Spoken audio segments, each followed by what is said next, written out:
This has really been a behavioral story. It's been an emotional story. That's one of the reasons when investors went from the lowest volatility in a generation last year to this rapid spike in volatility, it's enough to give them a headache, and rightly so. It's been that type of environment, and we know that investors have responded to that with the record equity inflows in the month of January, right? The best January in 20 years, but the record equity outflows last week. So that's a tough recipe for most people, and that's one of the reasons why we think about strategies that work to minimize that volatility, Neil. Dollar cost averaging, for example, is the perfect strategy for today's environment. It's a way investors can put the crystal ball away, get back to investing, get back to focusing on the fundamentals. And the fundamentals are really, really strong. The fundamentals are never the issue, Neil. We got great wage growth, we got great GDP growth. All those things are really positive, but investors got caught up in this emotional turmoil as Wall Street had these weapons of mass destruction vehicles blowing up left and right, and they took investors with them. So that's why we want to stay the course, stay focused here, and watch the economy, watch earnings, and they're all really good. So that's what's encouraging for me to look at right now. So, Larry, when you talk about dollar cost averaging, you're talking about people who put the same amount of money in, or roughly every month, every quarter, every year, whatever it is,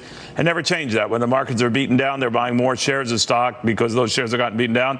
Not so when those share prices rise, but the same dollar amount, essentially protecting yourself from the wild swings in the market. It's all about minimizing volatility. We know in a given year, stocks go up 2/3 of the time, but you typically have that 10% correction. Here's a way to capture that 10% correction. Put money in at a lower level. And Neil, this is the opposite of what investors have been doing in this market. Right. Instead, investors were piling in and they were pulling money out all at inopportune times. We're trying to take some of that volatility out. It's why 401ks tend to do better for investors. It's why typical investors get 1/3 the return of the actual market. It's not because of fees or expenses or products. It's because of bad timing decisions. Let's help them make better decisions collectively. Let's help them capture that market growth, because the economy over time is growing between inflation and earnings. There's lots to participate and lots of wealth creation if we can help investors make better decisions. And that's what good advice is really all about. Interest rates today kind of holding their own, but they've backed up, a lot, of over half a point just since Christmas time.